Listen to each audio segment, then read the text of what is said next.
Can anybody remember last time I was here? What I talked about? Anybody remember? No? Okay. Because I had to watch it myself so I don't repeat myself. But that was an amazing worship time. And God was just bringing some different things up into my mind. And I believe that what I'm going to say today is going to hit home for some specific people here. And when I say it, you're going to know it. Okay? So be ready. The first thing was God said to me, he said, open up your life to the people here. So that's what I'm going to do. So some of you know a little bit about my story from up north in England, which is why I have a proper English accent. And but I grew up as a skateboarder, so I was a bit wild when I was younger. So some of these stories might seem a bit wild to you, but I hope everybody can handle it. There was this skate park in the next town over from where I used to live called Barrow. And the skate park had been made by lots of local skateboarders. It was in this rundown factory. It was a pretty dangerous area of town. And me and my mates, we just used to spend all Saturday there. So I'd get home from working as a postman at that point in my life. I'd eat a bunch of food dead quick. I'd go to the off-license, buy loads of beer. I'd have all my weed ready, my marijuana. And I'd put my backpack on, and I'd just go off to the skate park. And we would skate all day long. And so by the end of the day, we would go back to the train station. And usually it would just be a bit of a mess by that point. I'd be drunk, I'd be stoned, and I'd be exhausted from skateboarding all day with no food, right? And so this one night, we decided not to go the long way round, but we decided to go the shortcut, which was down the train tracks. So all of us are just walking down the train tracks, and you can imagine me just walking along, and there's these bushes by the side of the tracks. And all of a sudden, I see that there's light on the tracks, on the bushes in front of me. And I'm literally thinking, where's that light coming from? And I'm walking there, and I'm looking at this light. And then all of a sudden, my friend pulls me off the track like this. And as he pulls me off, the train goes flying by me like that. He saved my life. And so that's the first story, because I believe that something I'm going to say today is going to be like that for someone. I'm going to be pulling you off the track. I don't know what kind of track it is, but God's going to pull someone off a track, and you're going to know it, okay? The main thing I want to do this morning is just to try and help you guys understand why I love God so much. Like, He is absolutely everything to me. Second story. Me and my friends at university, we traveled down to Bristol for a Halloween party. People in England don't really celebrate Halloween that much. I don't know why there was a Halloween party, but I didn't care it was Halloween. I just cared that it was a house party, right? So we get to our friend's house in Bristol, and it's filled with people. You know, by the world's standards, it's an amazing party, right? Music blasting, loads of young people. And on the way down, I've been smoking and drinking as usual. I wasn't driving, of course. But I was in a bit of a mess by the time I got there. Then at the party, I started to have ecstasy, which is a party drug. And then halfway through the night, my really good friend, who was my skateboarder friend, a guy called Jonty, he comes up to me and pulls me into the kitchen and says, "Hey, Tice," that's what he used to call me, "you want to try some of this?" And I was looking at him, and he pulls out this little bit of tin foil.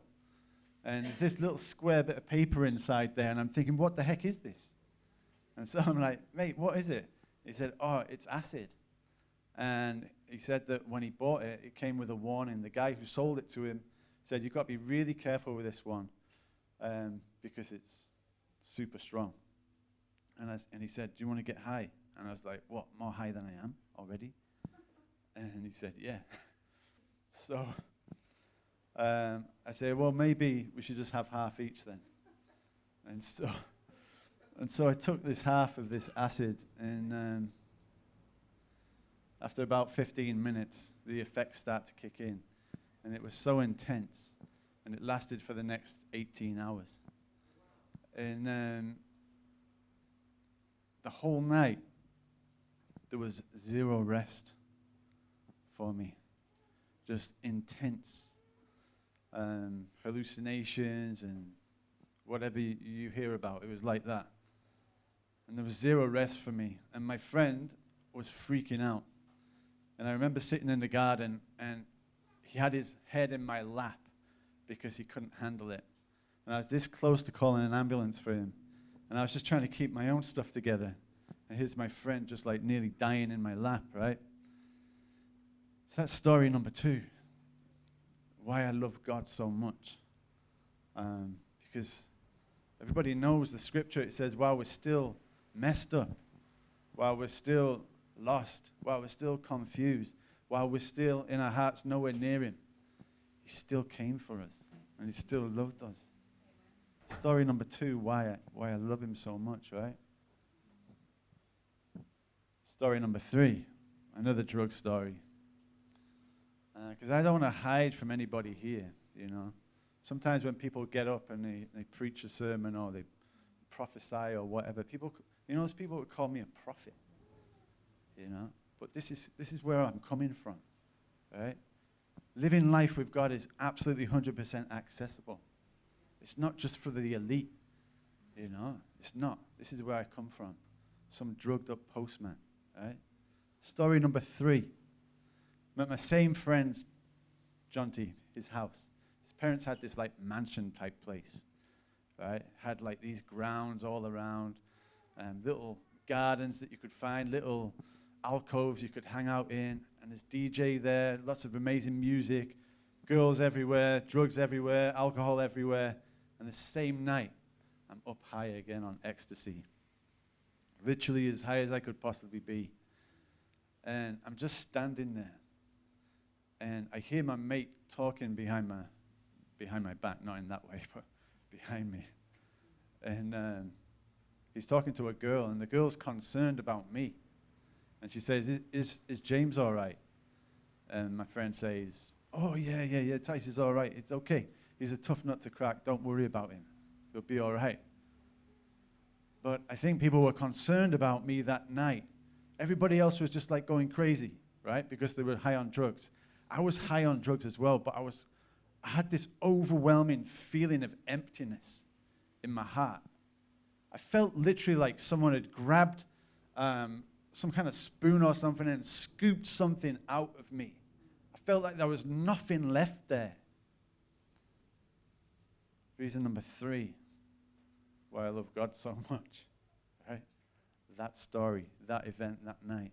Now, I don't know if anybody has been into that stuff here, but the next days after you've been up so high, you're just drained and a wreck, right? And I remember traveling back on the train to my parents' house where I was staying after uni, and just like feeling so lost, feeling so hopeless, feeling so dark, like blackness in my heart, thinking, is this it? Is this my life? Is this all there is? And then a week later, I think I mentioned this maybe last time, but I met a girl, and the girl started to open up her life to me, just like I'm opening up my life to you now. And she said about all the problems of her family, how her parents had broken up, and they'd gone to be missionaries in Israel. Her family had broken up because her mum had had an affair with the family accountant. And she was broken to pieces. And later on, I found out that she'd been through loads of different stuff as well, really crazy stuff. And halfway through her tears, she said, but it's okay because I've got Jesus. You know, even though there's all this going on, it's still okay because I've got Jesus. And it was like the sunlight came in, like a beam of light came and hit my heart. And I was like, that's what I need. And I went to my bedroom, got on my knees, prayed to God, Lord, I've made a mess of my life. If you have me, here I am. And bit by bit after that, He started to peel these things off my life. Yeah. I remember that night I'd arranged with the same guy, John T, to come through, some friends from Liverpool, to come through and get wasted on magic mushrooms, which was another one I used to have like every week. And so I'm on my knees, like praying to God, like super sorry about everything. Like it was real. And I feel his forgiveness come over me, right? And 6 o'clock that night, there's a knock on my door. It's my friends from Liverpool. Right? What am I going to do? So they come in and I took the drugs again. Right? I took the drugs again and went up, went high. And the whole night, it was like horrible. I was like, this is the last time I'm going to do this. I'm not doing these again. And it was the last time I did any of those kind of drugs. It wasn't the last time I smoked weed or anything, right? But this is the thing, right? The love of God is so massive that he didn't wait for me to get my stuff together, right? That afternoon when I came to him, he covered me. Even though he knew I'd be getting high that night, right? The love of God is so massive for us. He's constantly moving towards us. All those times I was at the parties, right? He was there with me. He was always calling to me, waiting for me to respond to him. Every second of every day of my life, he's always been there, waiting for me to come to him. Right? I don't know if you know him like this. You know, it's like the Bible says that he who's forgiven much loves much, right? Like, I love him so much. He's my absolute everything. There is nothing more important to me in my life than being with him. Just this morning, I was sitting outside our flat at the YWAM base, playing my guitar, sitting under a tree. And I had this overwhelming sense of, like, sitting under the Father's wings, like it says in the Word, right? Sit beneath the shadow of your wings. Sometimes when I go under a tree, you can feel that presence of the tree is just like its branches like over you, right? And that's just the tree. But I felt the Father's wings over me this morning. I love him so much because he never left me. Right? He didn't wait for me to come to him and then stay with me. He never left me since the moment I was born. Right? The first place I ever existed was in his mind. Right? Before he made anything. Before he made anything, I existed in his mind. My purpose precedes my birth. The true me precedes my birth. Right? He always knew the true me. And he never stopped for 1 second coming after me. Never stopped coming after me. It's that story 3 why I love him. Right? Because even when I was messed up, he loved me perfectly and was waiting for me. Now, I don't know if there's anyone here, right? I want you to know that no matter where you are, no matter what you've done, he doesn't look at you like you look at yourself, right? He doesn't look at you like a scumbag, right? I was a proper scumbag back then. He didn't look at me like that. He looked at me as the true me, his son, his child, cherished, loved, right? That's how he looks at us. So we're always by him. We're always next to him. He's always with us. We live shoulder to shoulder with him. Right? Remember last time I talked about that blind man? Remember that one? How he was always surrounded by things that he could never see because literally he was blind. There was a breakdown in connection, right, of what was always around him, but that he never saw because of the blindness. And I want to just ask you guys this morning, you are right now shoulder to shoulder with God. You're right now shoulder to shoulder with him. He is right here. Can you see him? Can you feel him? He's right here. And if you can't feel him, if you can't see him, ask him. You know, Paul always prayed for like in Ephesians, for example, He's like, that the eyes of your understanding would be opened so that you can see how massive the love is for you, that God has for you. I would pray that same thing. I pray it all the time. In those moments, my quiet times, or whatever you call it, those moments when my heart and my mind and my everything turns to God. I say, God, there is so much more of you, more of your love for me to understand. It's hard to press into it. It's so big, it's so overwhelming. God, please open up my eyes of understanding so I can step into you more. I want to know you more. I want to know you deeply, Father. Open up my understanding. I think that's the seeking him with your whole heart part. When that becomes your absolute most desperate thing, to seek him with your whole heart. In those moments, it's like your heart, you're pulling it wide open because you know there's more that he wants to show you and give you. And there is. He's so excited to give you everything he's ever planned for you.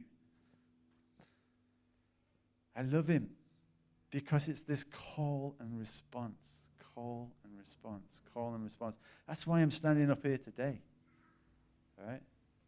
Because he's called me. He said, James, go and preach in that church on Sunday. Send a message to Raju. Ask if it's okay. I respond. Remember last time I told you that when God says something, we've got to take hold of it. We've got to receive it and then say it back to him. Right? If he asks you to do something, we've got to take hold of it, step up and do it. Because guess what? It's like a door. Right? It might be something difficult for you to do. Right? But once you do it, it's like you step through that door into a new area. It's called growth in God, right? That's the reason why I'm standing here. Because I know that God's got something for people listening, but I know that God's got something for me in it too. Right? It's not the most natural thing for me sometimes to step up and start talking to a bunch of people.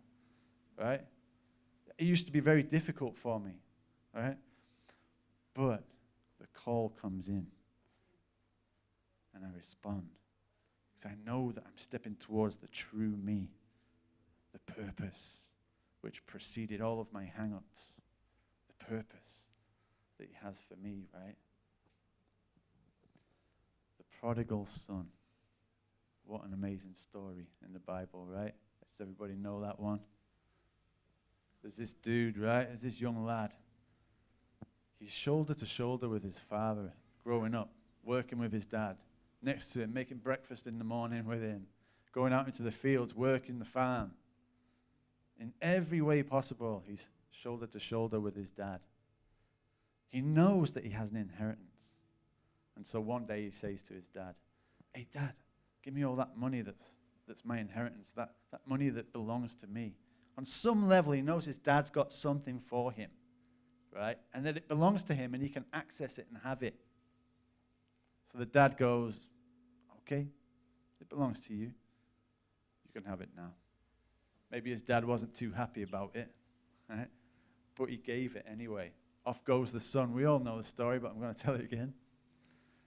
He messes his life up, right? He uses the money on partying, drugs, clothes, whatever it might have been, who knows.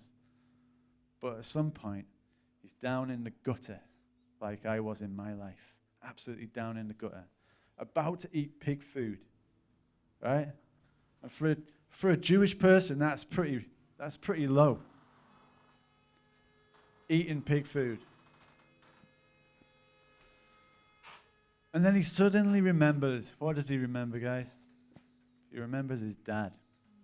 And he remembers the people that work for his dad. And he says, flipping heck. Even the servants at my dad's house eat better than this. Get better paid than this. I'm going to go back to my dad's house. And I'm going to be a servant. There's no way he'll want me as a son. No. No way. But maybe I've got a chance as a servant. So he goes back, looking for that servant's reward, right? How many of us live like that with God, right? Think that he doesn't really want me, but I can work for him. Maybe I can build myself up in his good books. Right? Maybe he'll warm up to me. over time after I do this, and this for him. No, it's not like that. And we know it's not like that from this story. Like Jesus was obsessed with his Father. He loved his dad so much. And he was trying to show everybody what his dad was like in that story, right? The son comes back, and the dad is waiting for him, looking, searching the horizon for him, right? Like me at those parties, he was with me, calling to me, speaking to me. James, come back to me, come back to me, come back to me. There's nothing here. There's nothing here but smoke and mirrors. Come back to me. Just like the dad in that prodigal son story, searching the horizon.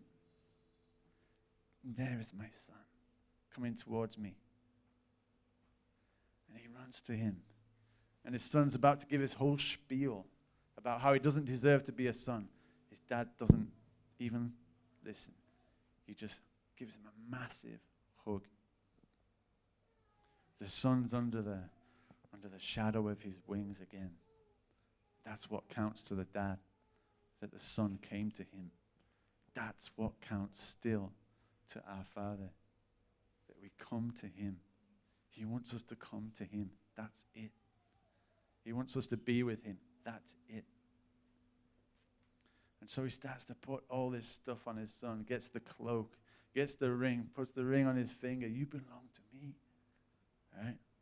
And then that night, he throws a party. He kills this calf that he's been saving for a special occasion, the fatted calf, right? He kills it. He gives everything to his son, all the treasures of his house, right? But I bet the son wasn't looking at that stuff anymore. The son was looking into his dad's eyes, seeing that love, and completely amazed. How can this man love me so much like this after what I've done to him? After what I've done, how can this man look at me like that? This is why I love God. Because I'm that lad. I'm that guy. How can God love me like that? The heart of God. I can't even stand here and try and explain it. No one can. But the other thing that he put on my mind today, well, from yesterday actually, was this old thing that he showed me in China. And it's from Joshua chapter 3. And it's when all the Israelites are getting ready to cross over the river. And the angel of the Lord, Jesus, God, comes up to him and says, get ready, because tomorrow I'm going to do amazing things for you. Get ready. And he gives him these instructions. Right, the Levites are going to go out when they carry the ark, and when their feet touches the river's water, the Jordan, the water will stop. And you can cross over on dry land into your promised land, into everything I'm going to give you. All right? Next day comes along. Call and response. Right? Taking hold of what God said and doing it. The Israelites do everything that he tells them. The priests get the ark. They start to walk towards the river Jordan. And there's something so special hidden in this little passage, right? It says, it was the time of the harvest. And at the time of the harvest, the river banks broke. Which meant that the water wasn't just rushing in the river like that, but the water was moving towards them. And when I read that, and God just showed that to me, he said, James, that's my heart for you. I'm moving towards you. It doesn't have to be this massive step of faith into a raging river. I've broken the banks already. I've done what it takes already. I'm moving towards you already. And if you just come and touch your foot against me, That's all it will take before I stop everything upstream and you cross over into everything I've given you. Right? Freely I've given you, freely receive. Right? Remember last time I talked about the fact that God has already put us into Jesus. Right? He's already given us everything already. He doesn't give us things bit by bit. Right? Have you ever wondered, like, how can it be that we can step from 1 second from death into life? If he's holding anything back from us, we wouldn't be able to do that. But it just takes a moment of decision. The call comes and I respond. I step into you, yes, right? And completely, you are completely forgiven, 100%. Completely 100% cleaned of all the mess, right? I sometimes wonder how there can be some people who've known God for hardly any time at all, right? And they're doing amazing things with him, healing people left, right, and center, sharing testimonies, and people are getting saved, and all these amazing things we hear about, right? How is that even possible? Because he gives us everything in a moment. And there's these moments of opportunity every second of every day. God showed me recently when I was thinking about time, right, as you do. And he showed me like a seed. And he said, James, each second of every day is like a seed. It's an opportunity for something amazing to happen, right? And I remember when I was in America for a couple of years, there was this oak tree that was growing. It must have been like 10 inches out of the ground. It was a small oak tree. And Zephaniah said to me one day, my son, he said, hey, Dad, let's dig this oak tree up, right? And I'm like, oh, flipping heck, really? I want to dig it up? It's going to die if we dig it up, mate, right? And I didn't want to dig up this tree, you know, but Zeph forced me to do it, as he usually forces me to do stuff. That kid is so persistent. I love it. He never gives up on something, right? And he just over and over again, Dad, Dad, Dad. And we need to be like that with our dads sometimes as well, right? Never give up on something, right? And God always teaches me that lesson through him. And so we start digging this little oak tree up. And I think to myself, oh, well, it won't take too long. It's just like 10 inches out the ground. Like 20 minutes later, we're still digging this thing up, right around it so we don't snap the stem or whatever it's called. Eventually, we get under the roots and we pull this thing out, right? And I'd never dug up a little oak tree or any kind of tree or a plant, really, in my life. And I hold it up like this and we look at it. And I'm like amazed by something. Like God amazes me through his creation. Like it's a way that he speaks to me so much. I grew up in the Lake District, hills and mountains and lakes everywhere. So he really speaks to me through that stuff. I'm always absolutely amazed by the beautiful things he makes. So I hold this little oak tree up like this. And right in the very center of it, halfway down, there's this shell of the seed, the acorn, still hanging on there. But like completely, it was pale. It was like a whitish color, and it was weak. It was dead. Right? And James, God said to me, right? He said, James, when I was remembering this, time with me, when you respond, when you come to me, is an opportunity. Just like the seed has so much potential in it to become something completely different to the seed. If it's planted in the right place, it will grow like that. If you plant your time in the right place, amazing things will happen. And then he just began to speak to me. James, you need to plant your time in coming to me, being with me. All right? The most precious place to me is not standing on stage playing electric guitar and worship. It's not standing up here. It's not living in China for 13 years. It's not this thing or that thing, this event, that event.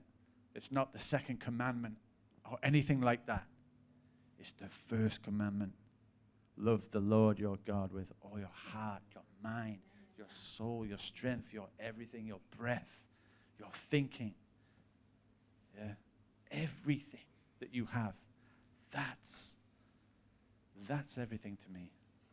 And that's what I want to plant my whole life in. That place. All right? Now, it's amazing. A seed is an amazing thing, right? I said to Arendla the other day when we were walking across the oval and we saw that a massive tree, a massive beech tree. And I said, Arendla, look at that. Look how huge that is. And it came from a small seed. It looks nothing like the seed, right? Nothing like it at all. But all of that was in it. Why do I love God? Why do I love God? Because the old has passed away. And I'm a new creation. That was one of my favorite things to say to people in China after I'd led them to Jesus, right? I would say, 你现在是新造的人。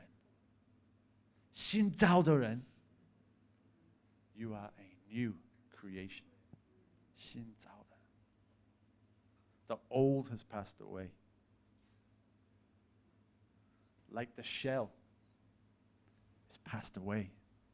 It's hanging on there a little bit. It's passed away. And I think that's what Jesus was saying. Unless a grain of wheat goes into the ground and dies, right? That's us. Unless we go into the ground, the right soil, the first commandment, and we live and die there, right? Unless we do that, we're barking up the wrong tree.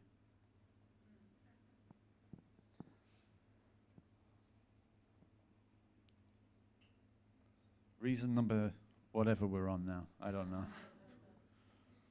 4, 5, I don't know. Why do I love God? When I was in America, we worked for this ministry. And this one particular time, we were getting ready to do a fundraising dinner. And we were going to a place, a mansion. Must have cost like £4 million or whatever, the house. The people who were coming to the dinner party were very wealthy people. And the lady who ran the ministry said to me, hey, James, I want you to share something tonight. So ask God what he wants to say. And I said, okay. So that day, before we went out to the dinner party, I'm asking God, I'm saying, God, I don't want to say anything you're not saying. I don't want to do anything you're not doing. What do you want to say to these people? And by the way, like I said last time, this is what prophecy is, right? It's just saying what God's saying, doing what he's doing, right? And that's why Paul was on about when he said, desire above all things to prophesy. It's not this weird thing for a few people. It's just saying what God's saying and doing what he's doing, right? It's accessible. Anybody can do that. Like Arendla preached last time, my wife. My sheep hear my voice. We can hear it clear, right?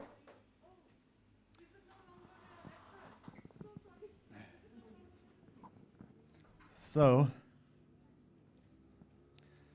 I'm asking God, what do you want me to say?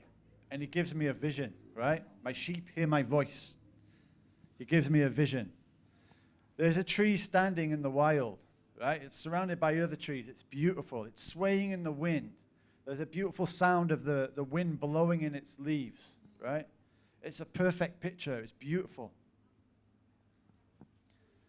Along comes a man with an axe, chops it down, gets hold of the tree and drags it all the way back to his house. He puts that tree in a pot, stands it up, looks back, looks at the tree and says, perfect. Oh, there's something missing. He gets out all the tinsel and the lights and the baubles and starts to decorate this tree, right? Plugs the lights in to the wall. Steps back again. Turns the lights off. Wow. Oh, it's just perfect. It's so beautiful. It's a Christmas tree, right? Wow, it's amazing. The lights are twinkling, and the lights are reflecting off the tinsel and the baubles, right? It's beautiful. That night, he invites his friends over. His friends come over, and the first thing they do when they take the shoes off and come into the house, whoa, look at that tree. You've got such a beautiful Christmas tree here. Wow, I've never seen anyone have one like that. It's just so perfect. It's beautiful, isn't it? Oh, the aroma. Oh, there's nothing better than a Christmas tree aroma, right? It's beautiful. Oh, I love that pine smell.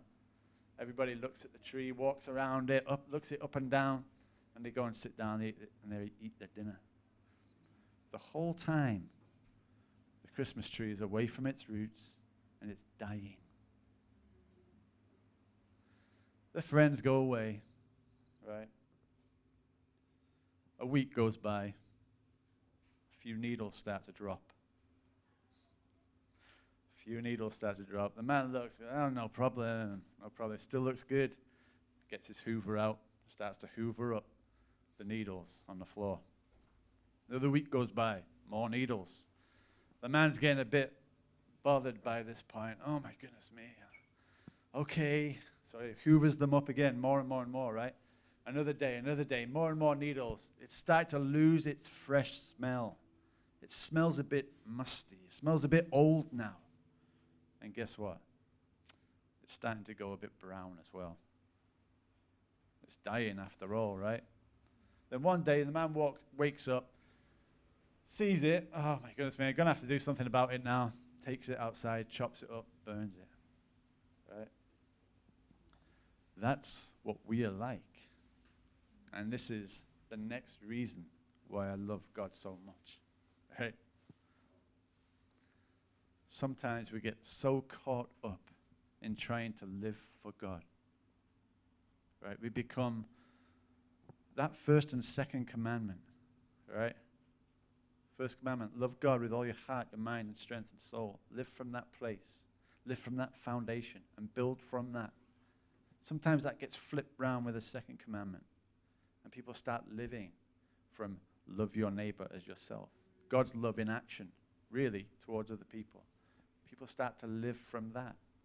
And guess what? When you live from that, it's only a matter of time before there's absolute collapse. And I know from experience, right? So guess what? When that Christmas tree was dying, people were looking at it, going, wow, that's amazing. Wow, look how it shines. Look how it smells. Whoa, that's beautiful. Great. You know what? You can be dying, and people are looking at you, looking at your ministry, looking at your life, looking at your family, saying, wow, this guy's got it together. This ministry is amazing. But the whole time you're dying inside. Because guess what? You've been taken away from your roots. You've been chopped down and pulled and dragged so far away from that first commandment that you're living from something that can never sustain you, right? And the nutrients that you've still got in you are slowly leaving, right? If we live from the second commandment, it's a matter of time before we come to ruin, right? And it reminds me of this other part of my life. And this is not easy for me to open up to you guys, right? Because it shows weakness. It shows stupidity and foolishness, right? It shows brokenness. But after China, me and my family were really asking God, what is it you want us to do, right? Things had changed in China. We knew it was time up. We knew that God was leading us out, right? And we were asking him, God, do you want us to go to another city in China? Do you want us to go and train Chinese people in North Thailand? Or there's all these other options. They were all good options, right? They all could have helped people, but there was silence. And then one day he spoke, moved to America, right? This is the sped up version, right? Because we don't want to be here all day, right? So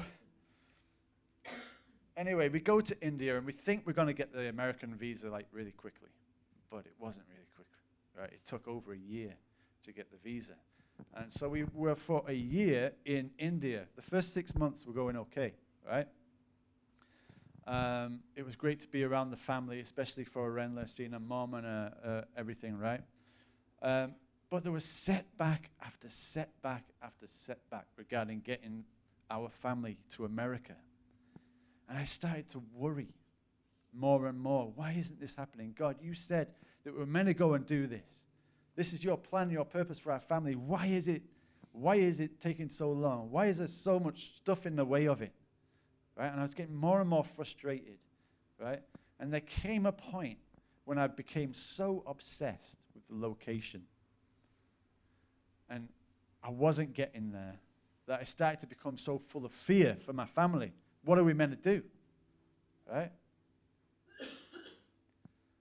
And I actually had a bit of a mental breakdown over there in the last few months of being in India. I was completely depressed, right? I would wake up in the morning, right? And I had maybe 10 seconds of peace before it all came down on me again. Like a moment's peace. And then the whole day, I could not get out of it. I couldn't understand it, right? I've had friends who've gone through mental struggles before. And often I would think, well, how can you go through that, right? If you're a Christian, how can you not get out of that, right? It's flipping stupid. And then here's me, right at the bottom, unable to get myself away from this feeling of depression, and fear, and worry. It was like being submerged in it, in water. It covered every aspect of my life. I found it so difficult to even play with my son, right? I found it difficult to do anything. And I was just hoping that the day would go fast and I'd get through it. And then the next day I'd wake up again. 10 seconds of peace before everything started to flood back on me. And before all this happened, God had given me a vision one day. And in the vision, I was parachuting down from the sky, right? Which is where you usually parachute down from. And my parachute was the China flag. I land on the ground, and I gather up the parachute. I put it in my backpack. I put it on my back. And then on the ground, I see an AK-47. And for some reason, I'm not saying anything about anything, that represented America in the vision, right? I grab the AK-47, and I look around like this, and I see like the edge of a forest. And so I know I'm meant to run towards the forest. So I start running towards the forest with AK-47. I'm on a mission, right? I'm a man on a mission. That's where I'm meant to go. I'm going to go, right? China's still on my back. And I start to run past the first few outlying trees like this. And then suddenly from a tree way up in front of me, Jesus steps out.